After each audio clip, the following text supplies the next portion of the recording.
Malam hari ini kita akan membahas tentang hak.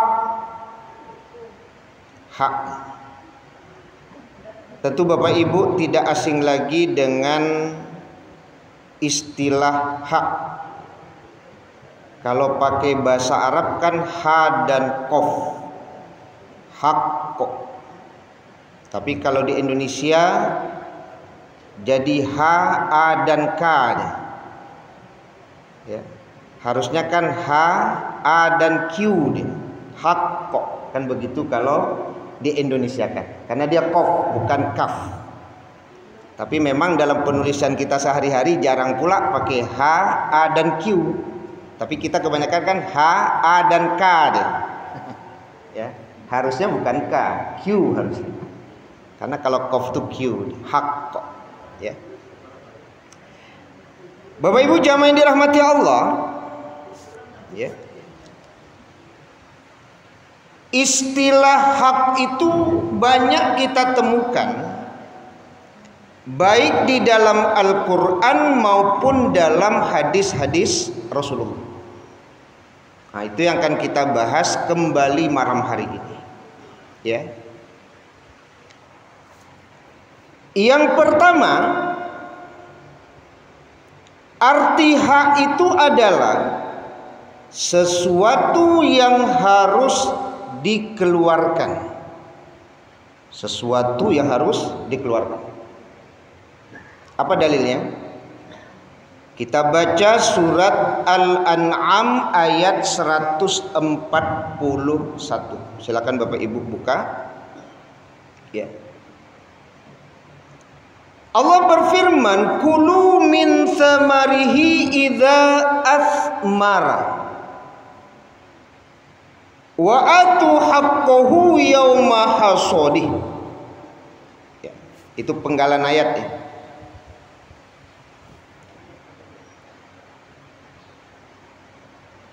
Makanlah dari buahnya yang bermacam-macam itu bila dia berbuah. Dan tunaikanlah haknya di hari memetik hasilnya. Berarti makna hak di situ adalah mengeluarkan sesuatu yang wajib dikeluarkan. Kalau di sini ini berbicara tentang zakat. Zakat pertanian, buah-buahan. Nah, ya kan? Ada zakatnya. Ya, jadi hak adalah sesuatu yang harus dikeluarkan. Ya. Berarti dalam kehidupan kita Bapak Ibu ada hak-hak ini yang memang wajib untuk dikeluarkan. Jadi kalau umpamanya kita bukan petani Bapak Ibu, ya, bukan berarti tidak ada yang wajib dikeluarkan. Kalau umpamanya Bapak Ibu punya emas 85 gram emas, berarti kan ada hak yang wajib untuk dikeluarkan. Ya. Zakat ya, yang wajib dikeluarkan. Lumayan juga sekarang enggak Bapak Ibu. Kalau 85 gram emas itu dibagi 2,5 berarti kan 34 emas. Jadi kalau ibu punya sekarang 34 emas, tinggal kali 5.200.000, iya saya itu harga ibu. Iya ya, rasul patang kok 1.800.000 ya. Pak kok lah 5.200.000 ini. Ya, berarti 34 emas kali 5.200.000 adalah 176.800.000. Kalau diuangkan. Kemudian dikali 2,5%, maka dia wajib mengeluarkan dari yang 85 gram emas itu. Ya, nisabnya ya, 85 gram emas, haulnya kan 1 tahun tuh, kalender Hijriah. Wajib dia mengeluarkan 4.420.000. Jadi kalau ibu punya ameh ini lebih dari 30 sampai ameh, itu ada hak yang harus dikeluarkan itu. Ya, harus dikeluarkan, wajib. Ya. 4.420.000. Kalau zakat profesi itu nisabnya kan nisab emas dia pakai. Zakat profesi. Haulnya haul pertanian, ketika panen keluar, ketika terima gaji keluar dia, kan itu Pak. Kalau zakat profesi. Jadi kalau zakat profesi itu balik lagi Bapak Ibu, kalau dia 34 emas kali 5.200.000 kemudian dibagi 12 bulan, maka yang mengeluarkan zakat profesi adalah mereka yang penghasilannya satu bulan itu 14.733.333 rupiah. Nah, begitu Pak Ibu. Kira-kira kok kepala bidang atau kepala dinas lah. Kalau sampai boleh juta sebulan kok enggak sembarang orang kan Bapak Ibu. Sampai boleh juta 700 kok gaji-gaji kepala bidang kate Pak. Kalau di bawah itu ya enggak tahu saya apakah sampai 14 juta itu. Ya. Anggota dewan 14 juta. Kalau dulu ketika harga emas 1.800.000, mereka yang bergaji 5 juta, Pak, itu sudah bisa keluar zakat profesi. Dulu. Saya tidak tahu apakah ASN Kota Padang hari ini masih dipotong secara langsung gaji zakat profesinya, saya tidak tahu. Harusnya yang dipotong itu mereka yang gajinya 14.700.000 baru potong nih. Kalau di bawah itu jangan dipotong-potong. Ya. Kan begitu kalau berbicara zakat profesi. Saya tidak tahu apakah ASN Kota Padang masih dipotong langsung ya, saya tidak tahu. Ya. Situ gaji baru dipotong, Bu. Kalau di bawah itu enggak. Ya kan? 14.700.000 kadang ya. Ya. Nah, Bapak Ibu jamaah yang dirahmati Allah Subhanahu wa taala. Jadi hak itu adalah sesuatu yang harus dikeluarkan. Ya. Kalaupun tidak mengeluarkan zakat, karena hitung-hitungan secara zakat profesi tidak memenuhi nisab, tapi yang mengeluarkan hak itu tetap diperintahkan oleh Allah Subhanahu wa taala. Tadi kita baca surat Az-Zariyat ayat 19.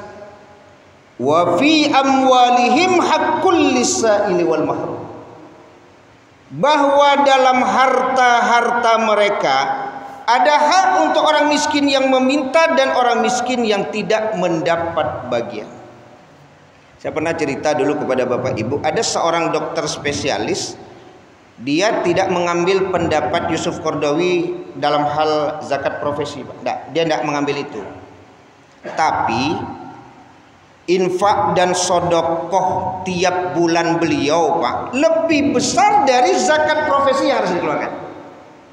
Jadi beliau tidak mengambil pendapat zakat profesi yang dikeluarkan fatwanya oleh Yusuf Al-Qaradawi, tapi beliau infak dan sodokohnya melebihi dari hitungan zakat profesi beliau. Anggaplah umpamanya zakat profesi beliau sebagai dokter spesialis 20 juta. Beliau bisa keluarkan lebih dari 20 juta per bulan. Nah, contohnya begitu. Ya kan? Karena dia mengeluarkan hak itu wajib. Tidak harus zakat profesi.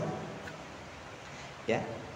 Nah, jadi Bapak Ibu jamaah yang dirahmati Allah, hak adalah sesuatu yang harus dikeluarkan. Karena dalam harta-harta mereka ada hak untuk orang miskin yang meminta dan orang miskin yang tidak mendapat bagian. Mudah-mudahan kita terhindar dari sifat pelit, kikir, karena sifat pelit dan kikir itulah yang menghambat seseorang untuk mengeluarkan hak yang ada pada harta mereka. Jadi hak orang lain. Ya.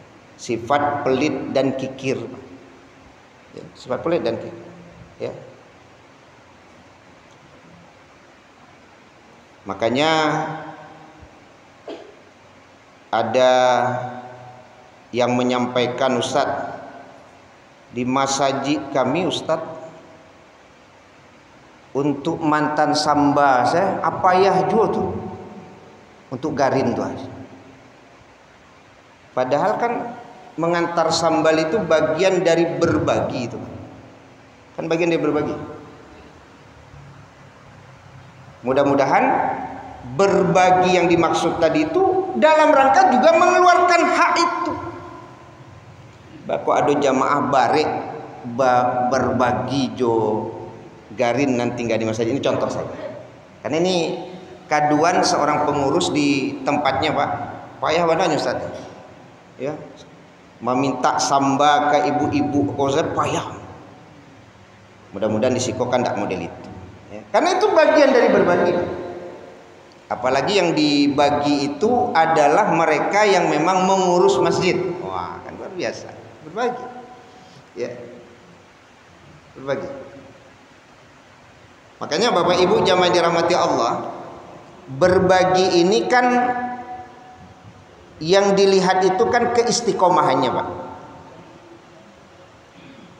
Jangan nanti di satu keadaan dia rajin memberi, tapi di keadaan lain dia tidak mau memberi, Pak. Bagaimana menyimpulkan orang itu suka berbagi atau tidak? Susah juga. Contoh, dulu pernah saya sampaikan. Ke orang lainnya suku berbagi. Kadun sana pilih, kesimpulannya pilih atau suku berbagi? Enggak, coba Bu. Ke orang lain sukunya berbagi, ke masaji suku berbagi. Ke fakir miskin suku berbagi. Kadun sana enggak namanya berbagi dah. Kesimpulan ibu orang tuh pilih atau elok. Nah, itu susah kan? Susah, Pak. Enggak bisa kesimpulannya, apa menyimpulkannya? Ya. Bisa jadi kesimpulannya pelit ya. Ya.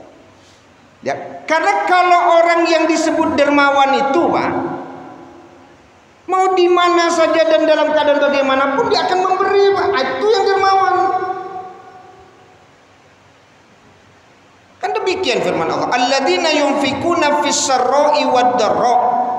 Orang bertakwa itu adalah orang yang mampu memberi baik dalam keadaan lapang maupun sempit. Kan keistiqomahan itu. Ya. Lebih utamanya ke situ Pak Sepul. Harusnya. Makanya tadi jadi ada kesalahpahaman kalau ke orang lain memberi ke keluarga dekat, enggak kan? Bagaimana menyimpulkannya itu? Ke orang lain eloknya Pak, ke panti asuhan, ke fakir miskin, tibonan di parui inyo lah gitu. Anda mau dia membantu? Bagaimana kira-kira menyimpulkannya? Berarti kan tetap saja dia disebut pelit, Pak. Tetap disebut pelit. Ya. Kalau tidak mau disebut pelit, kepada siapapun harus mau dia berbagi. Kepada siapa? Ya. Kan itu. Ya. Ya, kira-kira begitu Bapak Ibu. Ini dalam rangka mengeluarkan hak tadi itu. Jadi kalau orang yang pelit, sulit dia mengeluarkan hak itu. Jadi hak adalah sesuatu yang harus dikeluarkan. Jadi walaupun tidak terhitung kita mengeluarkan zakat profesi, tapi dalam harta kita itu ada hak orang miskin yang meminta dan hak orang miskin yang tidak meminta. Maka keluarkanlah. Ya, keluarkan, ya. Sampai dulu saya pernah bahas ke Bapak Ibu kan ada orang kayu gadang kalau Ibu Dawa, ya. Orang kayu gadang. Kalau diterjemahkan ke Indonesia enggak lo tapi orang kaya besar, mana ada orang kaya besar. Konglomerat. Nah, kalau di Jawa kan orang kayu gadang. Jangan diterjemahkan ke Indonesia enggak bahasa umum orang kaya besar itu. Kan ada kisahnya itu. Beliau rajin berinfak, beliau rajin bersedekah, beliau rajin membagi, Pak. Lalu muncul pertanyaan, Pak Haji, apa enggak sayang dengan harta Pak Haji kok dibagi-bagi saja gitu. Nah, itu yang menarik Bapak Ibu. Apa kata beliau? Kalau kita sayang dengan harta kita, Pak, bawa harta ini sampai mati. Jangan terlalu banyak ditinggal di dunia. Kalau yo sayang, ya berarti kalau terlalu banyak harta ditinggalkan, tidak sayang dengan harta. Nah, kalau memang sayang, bawa harta itu sampai mati kan itu. Bagaimana membawanya sampai mati? Titip. Di mana dititip? Titip ke masjid, titip ke panti asuhan, titip ke orang miskin, titip ke fakir miskin, Pak. Nah, itu cara nitipnya. Nah, ya kan gitu nitipnya, Pak. Nah, itu baru sayang dengan harta. Awak kok bah mengecen sayang karena tidak dibawa kan itu. Nah, jadi Bapak Ibu, mudah-mudahan sekali lagi mengeluarkan yang harus dikeluarkan itu kan keutamanya sangat besar, Pak. Kalau umpamanya Bapak Ibu bersedekah ke masjid atau ke amil, Pak, zakat kan ada doanya kan. 3 itu enggak main-main doanya itu, Pak. Pertama, ajarakallah fima a'taitah. Semoga Allah memberikan ganjaran terhadap apa yang engkau beri. Cik, lo dapat pahala. Wa baraka fima abqaita. Semoga harta engkau yang tinggal jadi berkah. Ala dua dapat. Yang ketiga apa? Wa ja'alhu laka tahuran. Semoga Allah mensucikan dirimu. Artinya apa? Penyakit-penyakit hati berupa pelit itu Allah angkat dengan engkau keluarkan hak itu. Nah, artinya begini, memang harus dilawan kayaknya Bapak Ibu. Sama juga imunisasi. Imunisasi itu kan bakteri yang dilemahkan, Pak.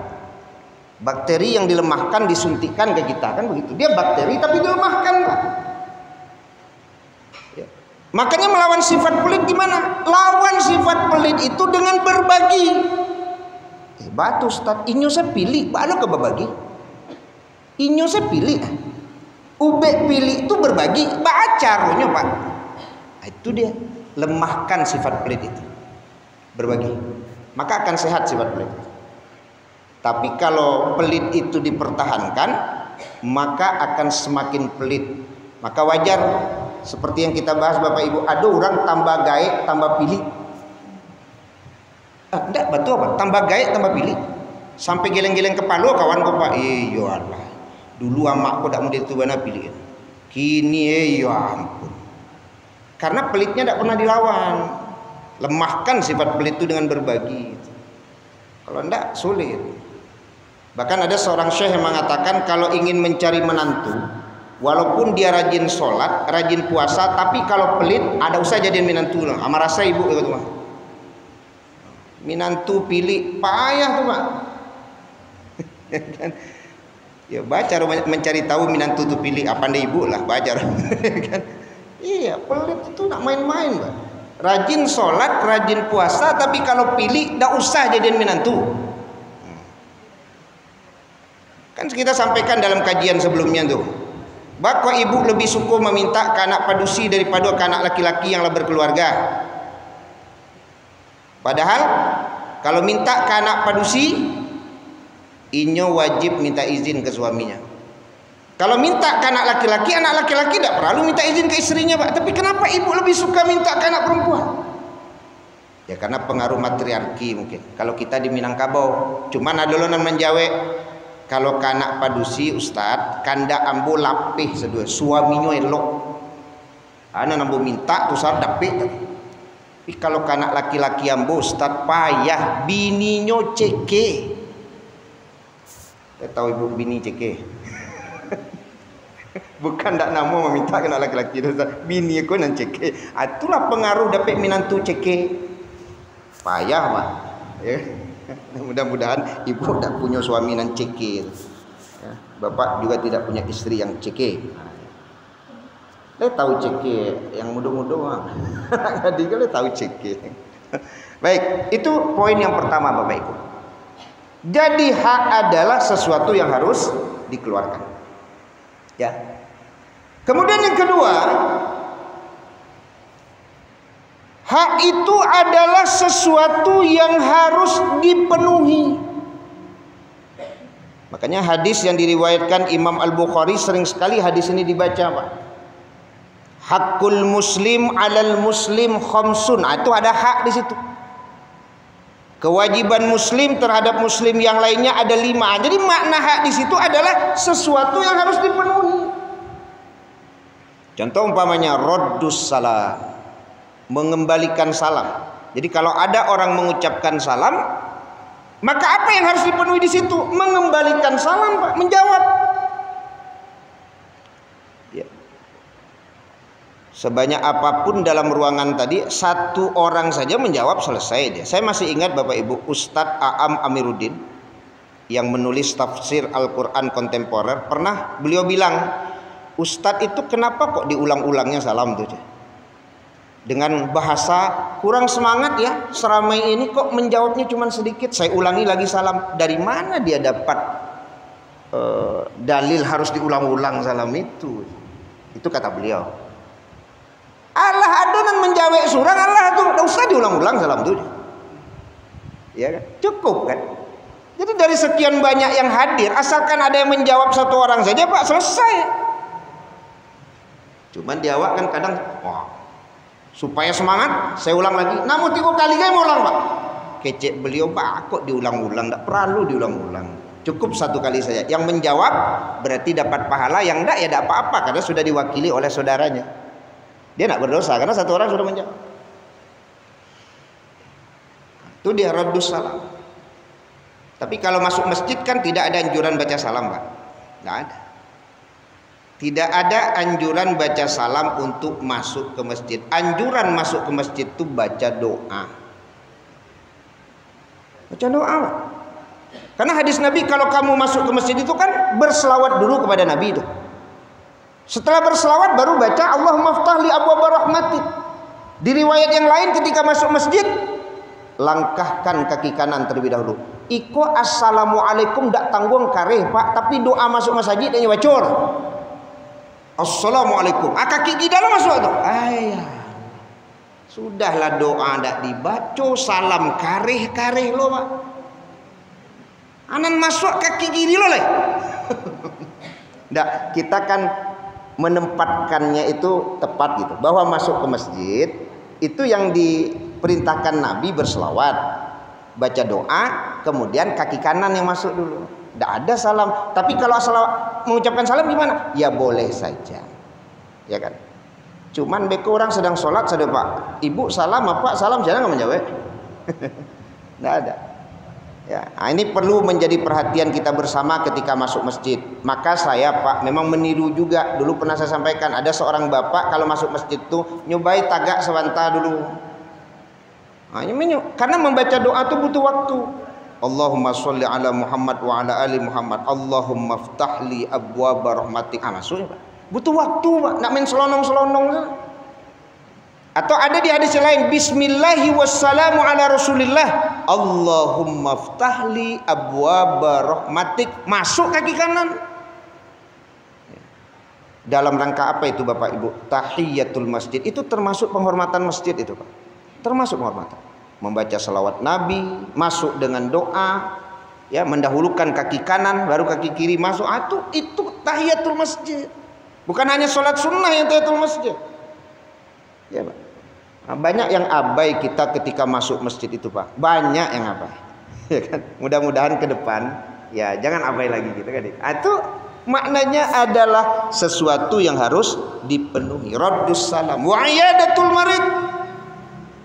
Mengunjungi orang sakit, wattiba'ul janaiz, mengiringi jenazah, wa ijabatud dakwah, memenuhi undangan, wa tashmitul atis, menjawab orang yang bersin ketika mengucapkan alhamdulillah. Kita jawab yarhamakallah. Itu kan berarti sesuatu yang harus dipenuhi. Ya. Makanya kalau ada orang memenuhi undangan, Pak, itu luar biasa keutamaannya, Pak. Karena mungkin Bapak Ibu pernah merasa untuk memenuhi undangan seseorang, Pak, harus di-cancel kegiatan itu. Harus ditunda janji juana, Pak, harus iko banyak. Dalam rangka memenuhi undangan. Makanya kalau ada orang, Pak, kita undang hadir dia, Pak, onde. Bekola amplop tuh, Bu, ya. Amplop tuh beko tuh. Hadir saja orang itu kita undang, Bu, itu nak main-main keutamanya tuh, Pak. Awak merasa mah banyak yang awak tinggal, Pak, untuk memenuhi undangan. Ketika orang hadir ketika kita undang, Pak, luar biasa keutamanya. Luar biasa. Nah, penghargaan kita terhadap mereka yang hadir undang ketika kita undang. Main-main itu. Ya, sesuatu yang harus dipenuhi. Kemudian yang ketiga, Bapak Ibu, makna hak itu adalah sesuatu yang bisa dituntut. Itu hak. Sesuatu yang bisa dituntut. Kita baca dalilnya dari Abi Hurairah yang diriwayatkan Imam Muslim. La tu'addunnal huquqa ila ahliha yaumal qiyamah hatta yuqadar lisyatil jalha'i minasyatil korna. Dari Abi Hurairah, sungguh semua hak itu akan ditunaikan atau dikembalikan kepada pemiliknya pada hari kiamat, sampai-sampai seekor kambing tanpa tanduk pun menuntut balas kepada kambing yang bertanduk. Lai kambing bu anyu tuntui kambing yang bertanduk tu, Pak. Gara-gara kambing yang bertanduk tu patah tanduk. Lai kambing tu, Pak. Iko nyugaduh-gaduh hak tetangga sebelah, Pak. Nyugaduh-gaduh hak keponakannya. Nyumakan hak saudaranya, Pak. Siap-siap. Makna hak di situ adalah sesuatu yang bisa dituntut di hari kiamat. Itu makna hak. Dituntut. Ya.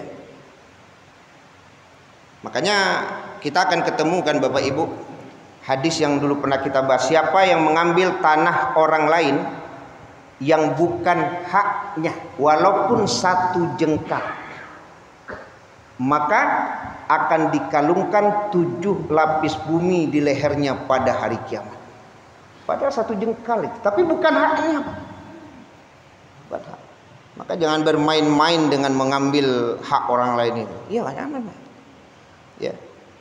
Kadang-kadang godaannya seperti yang kita bahas Bapak Ibu, pagago asalkan paga lapuk beloan pagago Pak, aba jalan tarui dari bateh pagago Pak. Ya, gilo melon paga tiuk sebentar, asalkan dia lon paga lari setelan pagago sekali. Kemana lari? Kata naurang. Patuilah ladang ibu tambah laweh kan itu. Ladang orang tambah sampi, Pak. Itu nak main-main, itu ngambil hak orang itu.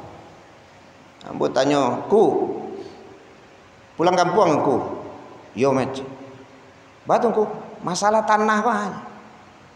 Rupanya masalah tanah, batih tanah ku acuk membuat orang bercakap. Ya di kampung takut di Sikonda nggak tahu pun. Kalau di kampung acuk membuat bercakap. Angku ku datuk, acuk mana pulang angku aja. Masalah tanah kau hanya, batih-batih kau aja. Namun juga bercakap. Ya Pak. Masalah batas tanah kok pemicu bercakap, Pak. Nah, jadi Bapak Ibu jamaah yang dirahmati Allah Subhanahu wa taala, itulah yang harus hati-hati dengan hak kita itu. Walaupun hanya satu jengkal, maka siap-siap nanti ya dituntut di hari kiamat. Makanya ada bahasa Bapak Ibu yang disebut dengan muflis. Kan ada yang disebut muflis. Apa itu muflis? Orang yang bangkrut nanti pada hari kiamat. Muflis, ya, orang yang bangkrut pada hari kiamat. Bukan dia tidak sholat, bukan dia tidak puasa, bukan dia tidak berzakat, ya. Tapi kenapa? Karena memang dia melakukan perbuatan-perbuatan yang bisa dituntut Pak oleh orang itu. Seperti apa? Menghina, memfitnah, mengadu domba, memakan hak orang, memukul orang, membunuh orang, siap-siap dituntut Pak. Kita terkadang terbawa Pak oleh sosial media. Tidak tahu kita Pak, kalau ternyata dari sosial media itulah ternyata sedikit demi sedikit amal kita itu habis nanti dituntut oleh yang kita bicarakan Pak. Ya. Dia memang ada pembahasan para ulama Bapak Ibu, boleh membicarakan keburukan orang, tapi memang ada tujuannya. Kau tidak membicarakan keburukan orang hanya untuk melepas berang saya, sanang-sanang membicarakan orang saya. Ya, 2 jam duduk bersama, 2 jam pembicaraan hanya keburukan orang saya. 2 jam. Ya. Besok ulang lagi, besok ulang lagi. Habis semuanya tuh Bu. Dak ibu awak jual malawak beko dituntut itu. Ada yang dituntut itu. Maka kebaikan kita akan dipindahkan ke orang yang menuntut tadi, atau keburukan orang itu yang pindah kepada kita. Inilah yang menakutkan Mbak. Saya sampaikan kembali apa yang disampaikan Profesor Sulaiman Ar-Ruhaili. Saya sampaikan kembali, ini pernah saya sampaikan. Apa kata beliau? Hari ini jadilah orang yang pura-pura tidak tahu. Jadi daripada jadi orang sok tahu.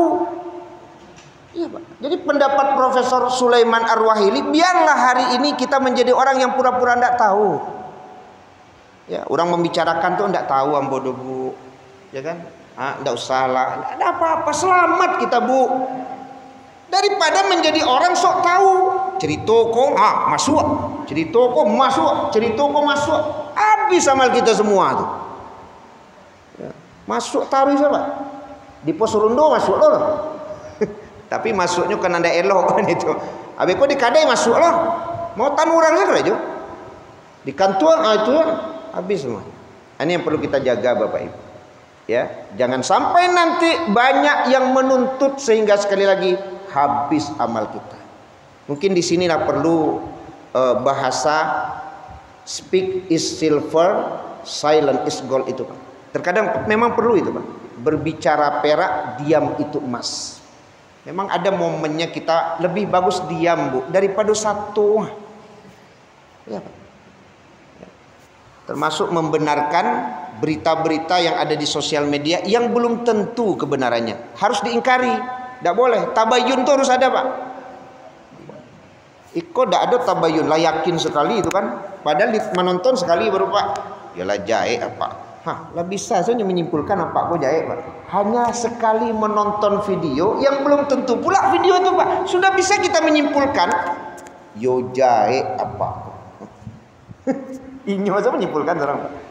Ya, makanya hindarilah diri dari perbuatan yang sia-sia. Yang kedua, yang keempat ya, 3, 4. Yang dimaksud hak itu apa? Milik. Ini masih ada hubungannya dengan yang ketiga tadi. Kalau yang ketiga sesuatu yang bisa dituntut. Yang keempat, hak itu adalah milik. Milik. Haknya ya. Kalau kita contohkan tadi kan, siapa yang mengambil tanah meski sedikit yang bukan haknya, berarti kan bukan haknya itu bukan miliknya, bukan miliknya. Ya. Sekali lagi, ada dulu pernah kita bahas Bapak Ibu, seseorang yang dihidupkan di zaman Nabi Musa atau Isa, saya lupa. Musa atau Isa, coba Bapak cek. Nanti kan dihidupkan tuh sudah 70 tahun itu, Pak. Masih ingat Bapak Ibu kisahnya kan? 70 tahun meninggal dunia, kan dihidupkan atas izin Allah tuh. Ternyata kata beliau, selama itu pula lah tidak pernah siksa itu berhenti. Gara-gara apa? Mengambil kayu milik orang untuk mencuci gigi sehabis makan. Hanya mengambil pencuci gigi sebab dari kayu orang 70 tahun tidak berhenti siksa. Mohon ampunlah kita kepada Allah kalau ada hak-hak yang terambil itu. Ngeri mengambil hak yang bukan. Terakhir sebelum kita diskusi dan tanya jawab, yang kelima. Yang kelima makna hak itu adalah imbalan dari kewajiban. Nah, itu hak itu.